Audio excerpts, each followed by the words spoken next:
Hello and welcome to another episode of AI Buzz. Thanks so much for tuning in today. This is a different type of video. Normally I talk about machine learning on this channel. This one's going to be entirely different. It's going to be about the topic of blockchains. I've been really fascinated by this technology for many years, and it does seem like it's going to really change the world. It's still really early in terms of number of years and total adoption. So I don't think we've seen the full extent of it yet, but it's been around long enough and it seems to really be gaining traction.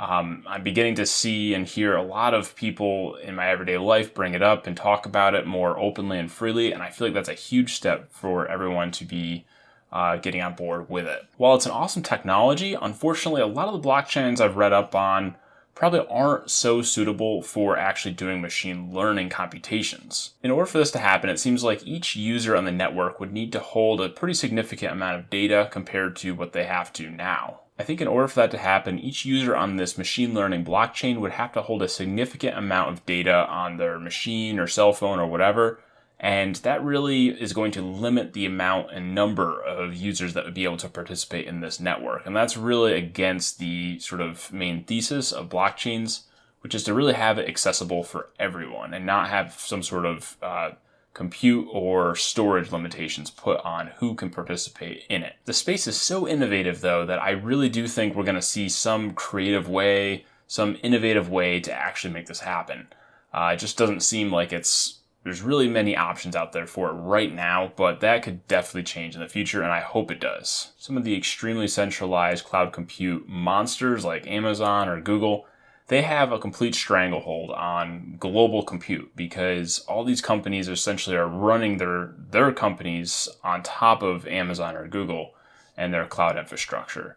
And it's just nice to be able to think about perhaps spreading that out amongst other users, not putting all your trust in one single entity. I get so excited about the problems this technology is going to solve, and I really want to get into about 7 of the different main areas that I think this technology is really going to make a huge splash in the next years and decades. All right, first up is transparent spending and supply chains. Myself, like a lot of other people, like to see your money put to a particular good use, and one of the applications of blockchain is that you can gain visibility into where exactly the components of a particular product came from. And it's all publicly trackable on that public ledger. You can see component A came from here, component B came from here, and they sold that to manufacturer C, who then put their part in another component.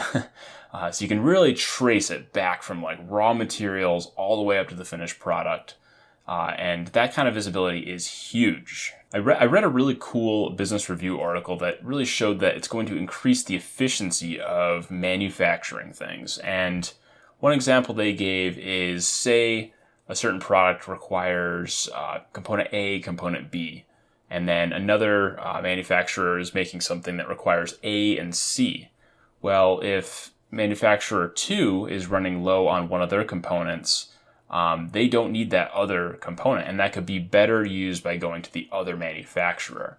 And systems like blockchain are going to allow people to kind of see limited amounts into your inventory and more accurately and optimally give the raw materials to the manufacturer who can best utilize it. Another really cool application kind of in the same vein as this is the thought of paying taxes in some sort of cryptocurrency and then getting to see exactly where that money ends up and gets spent.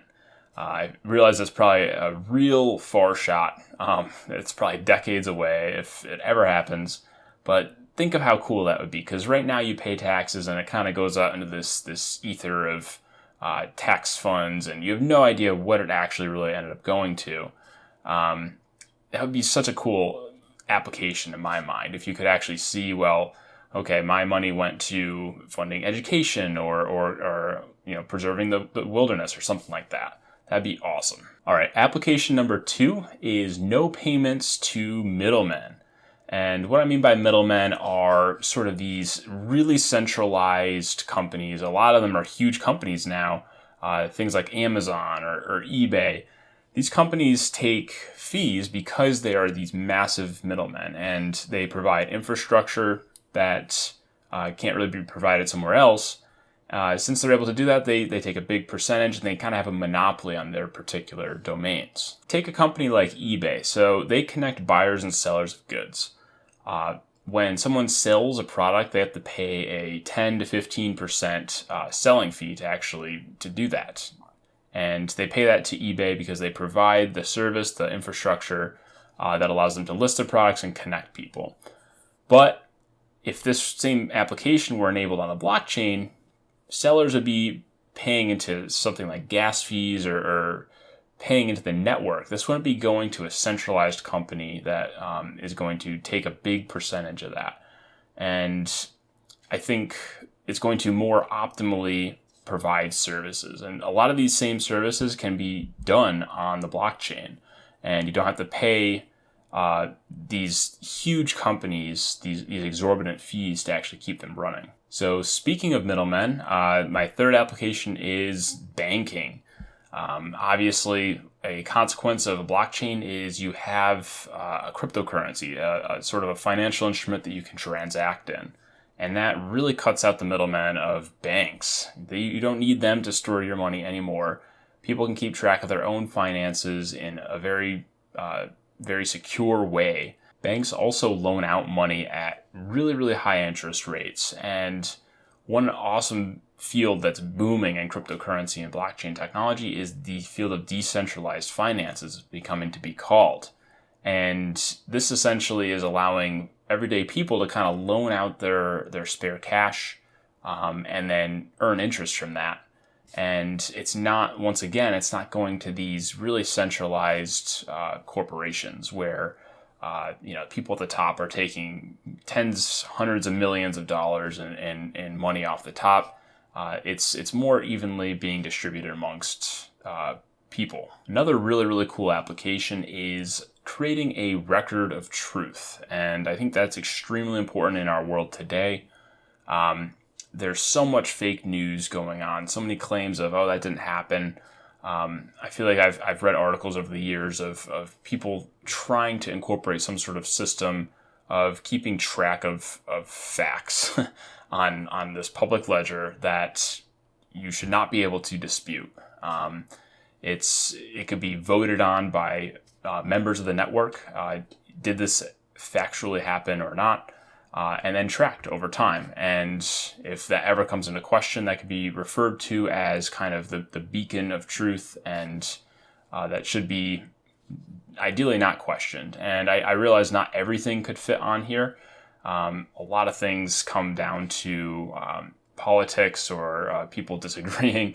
But there are certain things that should not be able to really be disputed. And those are the types of events or transactions or things that should belong on this public ledger. All right, last up is a really, really great application that I think has a lot of promise to actually make it into fruition, at least in some countries, and that is voting. So voting is extremely archaic, depending on where you live, extremely archaic. They use these really outdated processes. We have autonomous cars driving around, and we have Elon Musk launching rockets into space, fueling the space station, private companies doing this type of stuff. Yet we vote with paper ballots. It's pretty ridiculous, I think. So yeah, I really hope that technologies like this are going to help enable us to move past these really old processes and really blast into the 21st century. It's going to enable a lot more fairness and allow for everyone to have a voice and to really leverage technology for some good. All right, so I talked very generally about some of the really exciting blockchain applications that I've seen in recent years. Don't want to get into any specific coins. I know a lot of people are interested in certain applications or certain features of certain chains. I don't want to get involved in any of that because that kind of seems more like you're trying to pump up the price type of thing. It seems to me like a lot of the major chains have their own advantages, and a lot of times they're good for different purposes. I really just believe in this technology in this field as a whole. I don't want to single any one technology out. I think as a whole, it's going to really change the way we do things in years and decades. That's about all I have for you today. Thanks so much for tuning in. I'll be back with you very, very soon with more content out of the world of AI and maybe not AI, maybe blockchain stuff. Who knows? Be back very, very soon and have a good day. Bye.